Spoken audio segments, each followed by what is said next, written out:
Hi everyone, this is Ellen from Astrology Journal. There's a Taurus new moon on April 27th at 3:31 Eastern Daylight Time. I'm recording this about a week in advance. Normally I don't look at charts that far in advance, but I was working on this chart and I had some thoughts come through, so I thought I would share them. We have the sun and the moon here at 7 degrees of Taurus, and that's the new moon in Taurus. And it is in a T-square with Pluto over here and Mars over here. So Pluto and Mars are opposed to each other, and they're both squaring the sun and the moon, and that forms a T-square. In terms of a T-square, if you think about going to the middle of the opposition and drawing a line straight down to the sun and the moon, that gives a T shape, and so that's why it's called a T-square. So there are two squares and an opposition.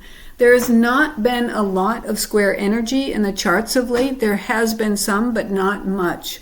It's been more a lot of trine energy and opposition energy. And the trine energy, it's been like this free-flowing energy that's just been going. And the opposition obviously is two different sides.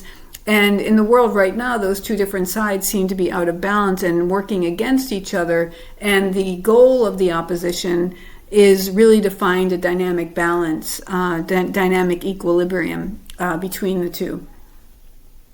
So we are experiencing the extremes of that, and in experiencing the extremes, it's giving us insight, all of us on some level, and at some point, I think it's only inevitable that things will come back around and we'll find our equilibrium, we'll find our balance. So that's kind of my thought about what's happening in the world. And I won't say more, I don't think I'll say more about it.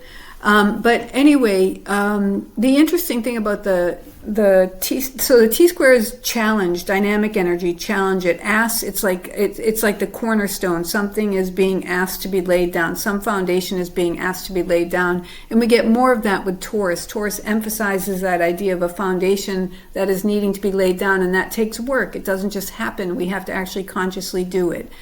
So that's what I think, part of what's going on here. The other part, if we think about Aries, or 7 degrees Aries as the beginning of Taurus, the first decan of Taurus, and it's coming right after the end of Aries. And in Aries, we're just going out, we're following our intuition, our sort of our inner instinct, I guess is what I would call it. And we're just going in the directions that are calling us, and we're getting all of this experience. And we're sort of like gathering experience. And then we enter into Taurus. And the work in Taurus, especially at the beginning, is to now be still, to rest, to tune in, to listen within. Aries isn't really paying attention to its senses. It's more about its instinct. Taurus is about our senses, the 5 senses. And by going still and tuning within, we now can all of that experience can now sort of filter through our senses. And through that process, we can now start to ground what we've experienced and start to root, put roots in the ground, sink roots in the ground to the things that we actually, of all those experiences, what do we actually want to make real? Earth sign, Taurus, earth sign. What do we actually want to make real? What do we want to make substantial? So Taurus is, again, tuning into our senses and still being still and paying attention and listening. And now we're going to kind of sift and sort through all of those things that were brought in. What do we like? What do we not like? What is us? Do we have a gift in this thing? I tried this thing. Was I any good at it? Do I have a gift in it? If I don't have a particularly strong gift in it, is it something I'm really compelled to do? That could be another thing that matters. So we're sort of starting to make choices, and we're also looking out and we're seeing. This is a really important moment because we're also in the place where we're seeing all the raw material available to us, and we won't know what to do with that raw material if we are not clear on who we are, what matters to us, Matter Earth, what matters to us, what we value, our worth, etc. So we want to look out. So we want to make sure that we take this time, this still time, to really figure out who we are, what we want, what we value, what's worthy, what do we consider worthy, etc. So that then, as we look out, we understand how to make use of the raw material that's around us. The Sabian symbol for this new moon is, I think it's something like a sleigh. Oh, actually, I did this new thing with this design. I put these sort of information boxes so that I could have these as a reference point. It's hard to read, but I'll include this chart in the show notes, and you should be able to expand that. So you should be able to see this, but I'll probably also just list out the Sabian symbols that I have. So a sleigh without snow. A sleigh without snow. So the sleigh is the raw material. And we look at that sleigh, we're like, well, it's no use to us, right? Because there's no snow. But perhaps we need to think outside the box in terms of what we can do with that sleigh. Perhaps there's another way to utilize it or something. So again, what we want to do is bring ourselves into the picture. Who are we? What are we distilling? What are the roots we're sinking? What do we need to support us so that we can grow substantial and abundant? And now, looking at the resources around us, how can we make use of those? So that's something that I've been thinking about. There's also this idea of power. I'm not necessarily going to talk about all of these other information boxes. This is the Decan. This has to do with the Decan for Taurus 1. There's a word picture that is associated with it. It's also associated with the Five of Pentacles. I don't know Tarot that well, so I'm not going to talk a lot about it, but I will talk a little bit about it at some point, probably. These are for Neptune. I'm sort of thinking about Neptune as spirit, as sort of the attractor, the thing that sets the tone for the chart. In evolutionary astrology, they talk about Pluto as the base of the chart. And I think, well, we have to look at Neptune because that's a spirit, and then the soul issues forth from the spirit. So to me, we want to understand spirit first, but this is just my own personal thing that I think about. So the Sabian symbol for Aries 1, a woman just risen from the sea, a seal is embracing her. So the idea that we're emerging now, we were sort of at one with the cosmic ocean, the divine, etc., and now we're emerging as our distinct human forms. Taurus is the first fixed sign. Aquarius, humanity, human being, is the final fixed sign. So we're emerging as this raw material of a form, of a human form. And so what do we have? What are the gifts Taurus gives? We have all of our senses and all of our abilities. And those are part of the raw materials and resources. So how do we want to make use of those? Of all those experiences that we gathered up in Aries, which of those do we want to give our energy towards, in terms of, what are the gifts that we have that we want to give our energies towards? The other thing I was thinking about along this line is Pluto. This is the idea that our powers, these gifts that we've been given, these are our powers. And the question is, how are we going to make use of them? We have power. It's a given. How are we going to make use of them? Part of our power is our uniqueness. We are each unique. Every single one of us is incredibly unique and a piece of the human puzzle. And that is our power. And how are we going to make use of it? And opposite, I don't show it here, opposite of this new moon at 7 degrees of Scorpio, there are two objects. There's Hecates, which is a asteroid, and there's, I think it's called Rhadamanthus, which is a trans-Neptunian object. And that's really interesting that they're there. They both have to do with this idea of justice in a way.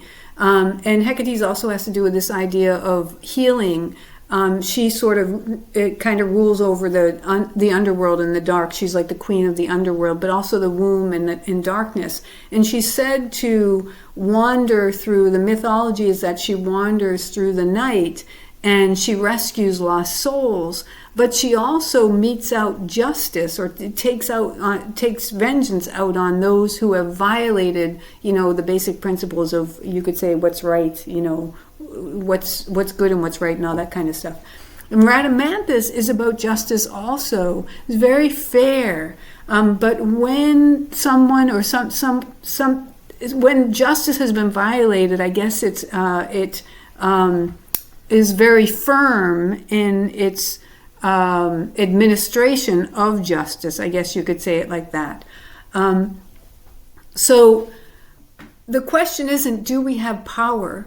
The question is, how are we using that power? And are we in alignment with what I would call natural law? Well, that's what evolutionary astrology talks about. But natural law, literally natural, we can think in terms of nature, Taurus, Earth, are we using our power in alignment with the world that we are in, that is governed by the rules of nature?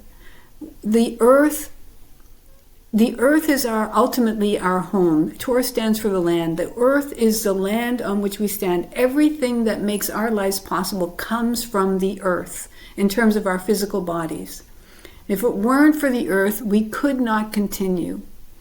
So in a very basic sense, and Taurus is very much basic, are we using our power in alignment with the earth, in alignment with what ultimately supports and sustains us? Or are we out of alignment with that?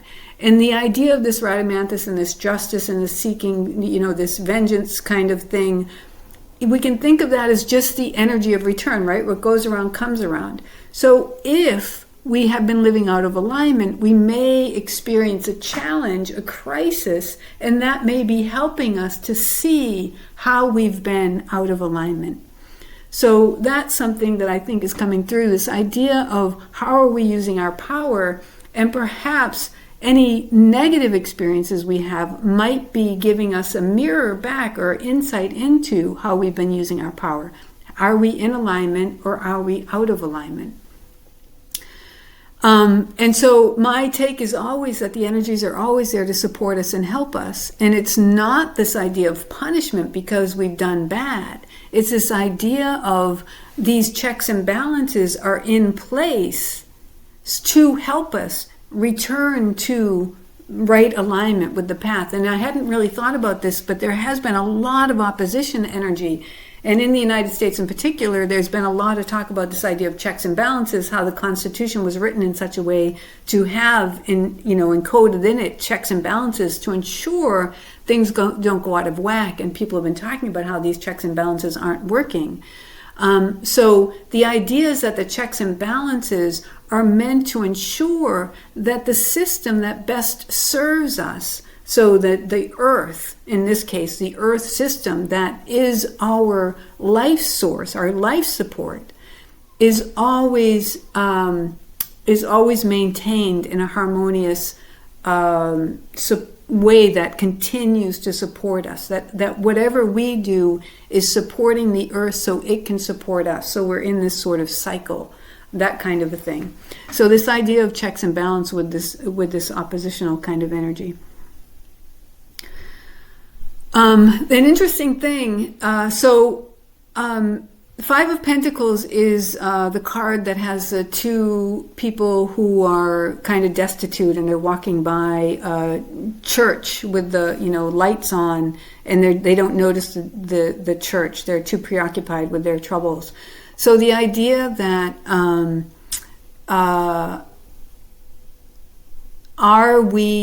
so on the spiritual side of things, are we in alignment with spirit? Are we paying attention to spirit? Are we giving our thanks to spirit? Our lives, while our bodies are a product of the earth, the fact that we have lives really is the result of a spirit. We are spirit embodied in these physical forms. The physical forms come from the earth, and the spirit part, comes from the divine. And so are we giving our due attention to the spiritual realm? We think that we create our reality, right? But is that the case, or is it that the reality is created through the harmonious sounding Taurus sound voice of our energy, of our essence, of our beingness through our bodies? So the earth, the universe was, I can't remember exactly, but in the Bible they talk about the sound created the earth, right? It was from sound, Taurus sound, that creation came into being. So we each, as sort of fractals of this divine energy, you could say, we have our own, or you could say we sort of serve perhaps as a kind of a prism through which this energy can flow, and then that we could say that sort of is what creates this world, this all these different striations and colors and whatever. So our job maybe isn't to actually create. Our job is to be in alignment with ourselves so that the creation can happen through us. And this, to me, is what spiritual teaching, whenever I tune into spiritual teachers or teachings, I don't have any teachers, but this is basically the message they say, that it's happening through us. We are not doing it, it's happening through us. So if we are in alignment with who we are, if we are tuning in, listening within, then we may feel a natural impetus, an insight. This is how we could use this sleigh in this circumstance, for example, right? So if we're feeling destitute, have we been tuning into spirit? Have we been aligning ourselves with spirit? Or have we been trying to make things happen out of survival? Taurus is survival, out of concern for survival, which gets us sort of out of balance with our spirit and also with nature. So when we are in alignment with nature, then abundance, I think, flows. I'm thinking right now, just came into my mind of Findhorn, right? That community, and I think it's Scotland, where these people just landed in this seaside place, destitute or whatever, and they just tuned within and listened, and slowly they developed. They created,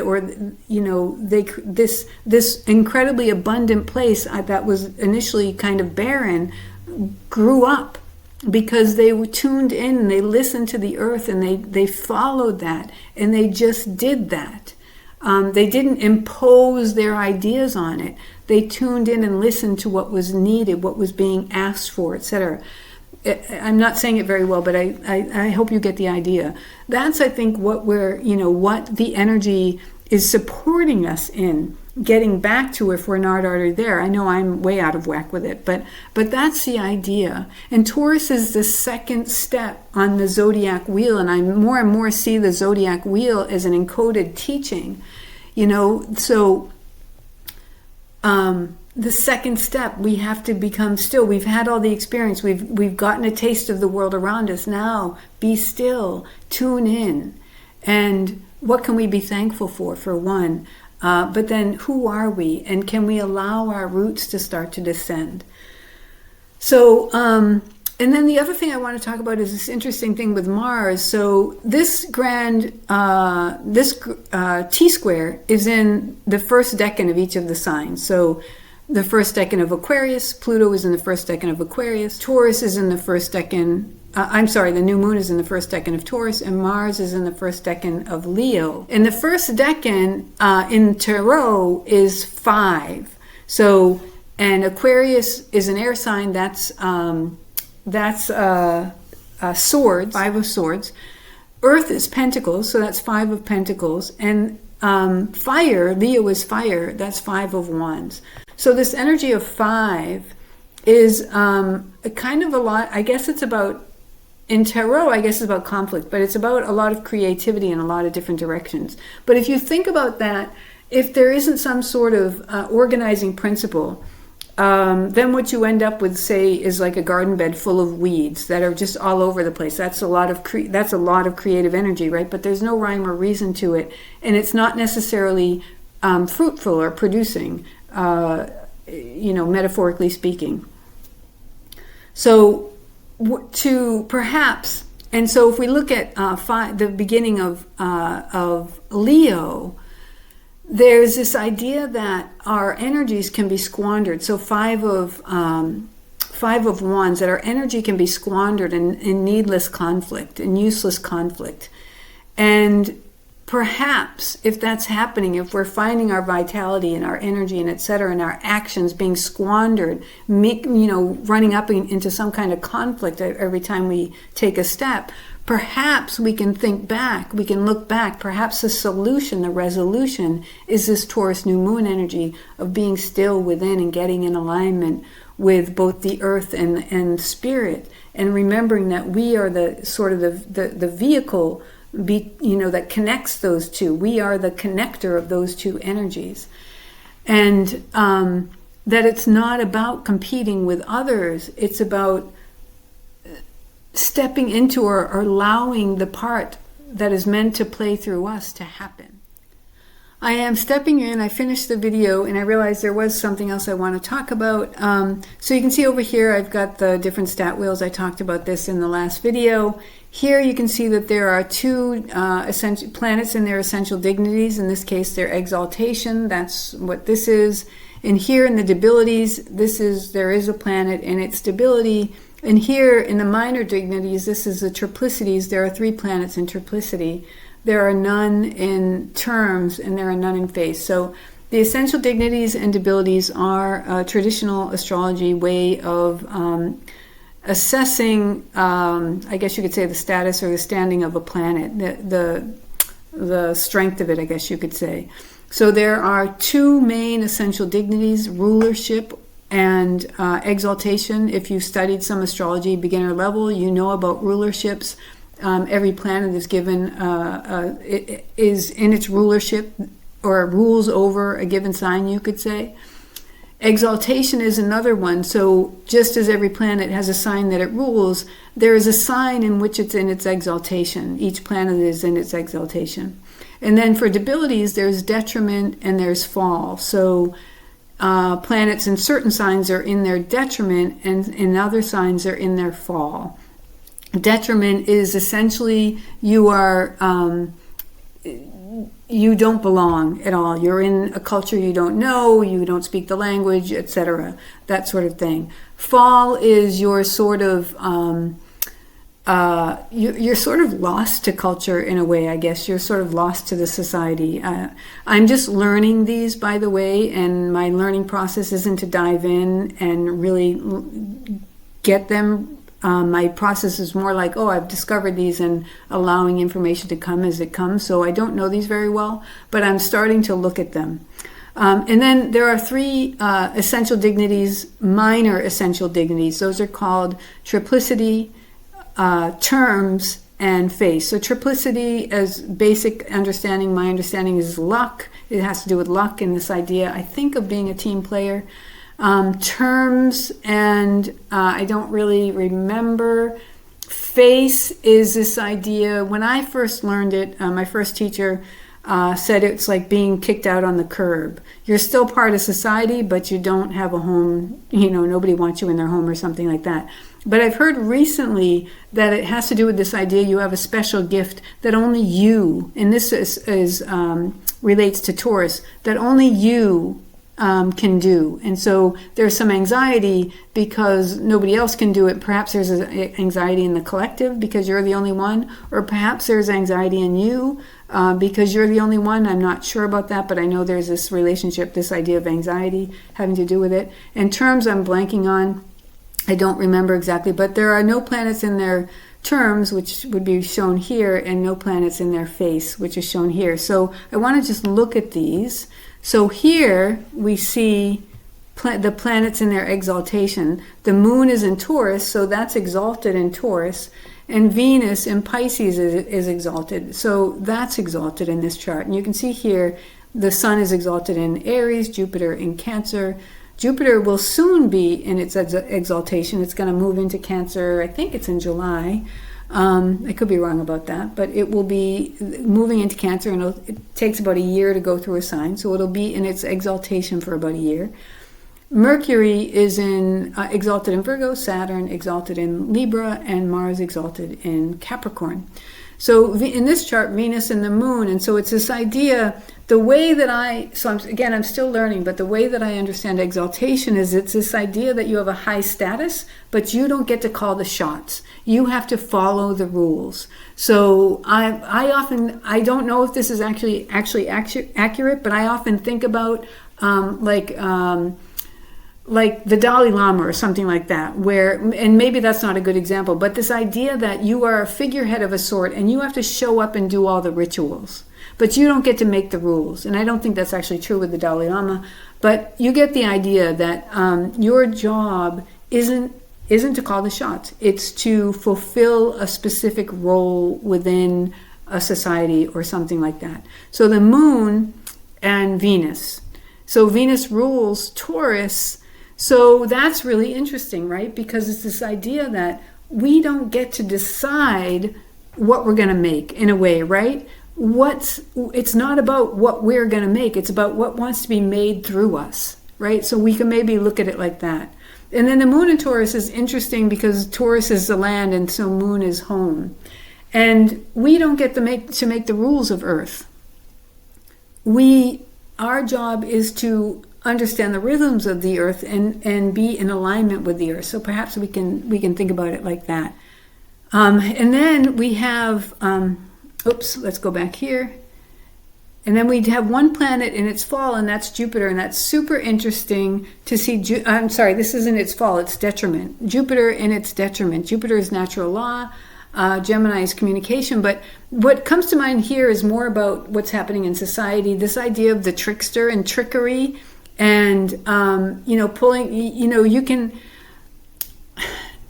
the thing is, you can lie and you can, trick your way, to abundance or whatever for probably a long time, but eventually it's not going to work anymore because it's out of alignment with what Jupiter stands for in evolutionary astrology, this idea of natural law. So Jupiter is about this idea of truth and lies, and you can get away with a lot, through lies, but it doesn't matter how much you can get away with. It's only ever going to take you so far. Eventually it'll come back, right? Eventually it won't work anymore, and justice is gonna be the energies are going to work to correct that, and you are going to that probably will be a challenging time for you. So that's what I think about when I think about Jupiter. And then here, these are the triplicities. You can see here triplicity. So Jupiter, the moon, and Venus are in their triplicity, and it's interesting. So it's these three planets that are the only ones that are in any kind of essential dignity or debility. So Jupiter not only is in its debility, but it's also in its triplicity. So triplicity, my understanding, is this idea of luck. So you can be lucky. You can, luck can be on your side, in terms of the trickery and treachery that you do. But again, eventually I think it comes back, and it doesn't work very well. The other thing that comes to me when I think about Jupiter in both debility and triplicity is this idea. So I lived in a place for a long time where if you didn't live there, you were always an outsider. It just didn't matter how long you lived there, you were always an outsider. And it was interesting because, generally speaking, people who weren't from there were able to form communities, but generally speaking, their communities were with other people who also weren't from there. So that's kind of what I think about. You may have to form communities with people, that aren't from there.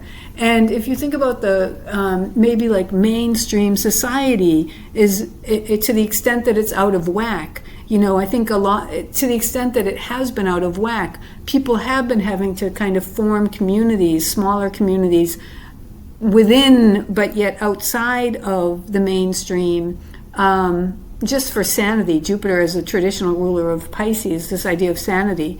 But perhaps always still feeling like an outsider, despite that. Something like that comes through for me. And Jupiter is going to be moving into Cancer, so perhaps there'll be a shift in that kind of energy and how that feels. And then the moon in Taurus, I talked about Venus and Pisces in its triplicity.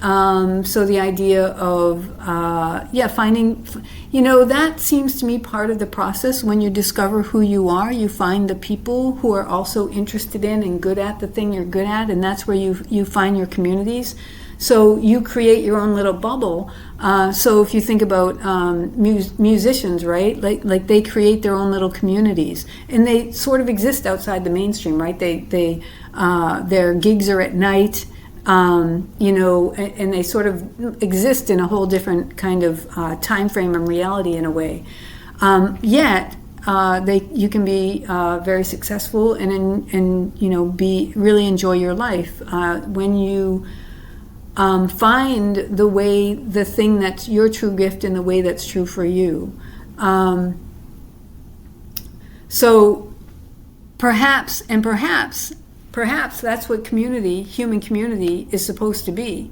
Perhaps, I'm just going back to the main chart, perhaps Pluto in Aquarius, perhaps what Pluto is going to be doing through Aquarius is saying, you're not supposed to be one homogeneous, hegemonious kind of culture of human mainstream. You're supposed to be all of these little communities of people with these brilliant gifts coming together and supporting each other and uplifting each other and riffing off of each other and creating amazing things perhaps being created through that process because of that.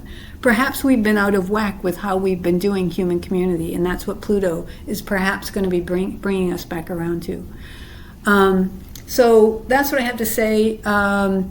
I always feel weird that I don't really touch much on what's going on in society, but I guess it's not really my role. I'm aware of what's happening. I'm not thrilled with it. I'm concerned about what's happening with people. I am concerned that it may be happening to them out there right now, but it's only a matter of time if the energies continue, if the pattern persists, that it will be affecting all of us much more directly.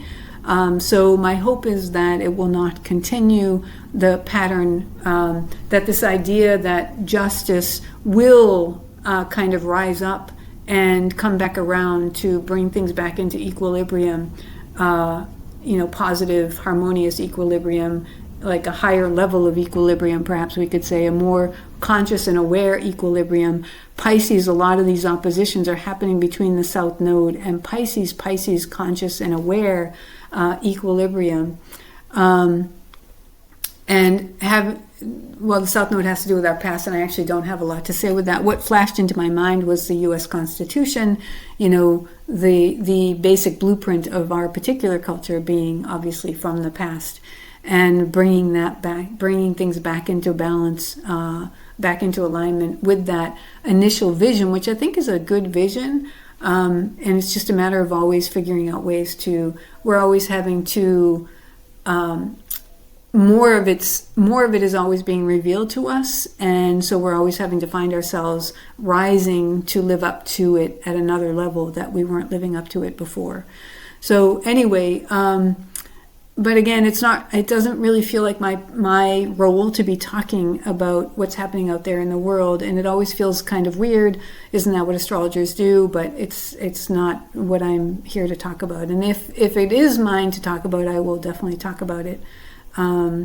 If that time ever comes in greater detail than I certainly have. Okay, that is all that I have to say for this chart. Thank you for listening. Thank you for watching. Thank you for bearing with me as I find my way to my thoughts and my ideas and kind of work through this chart together with you. And I hope there's something helpful. And if not, that's okay. Just let it go and find the people who do have things that are helpful and healing and uplifting for you. Okay, take care.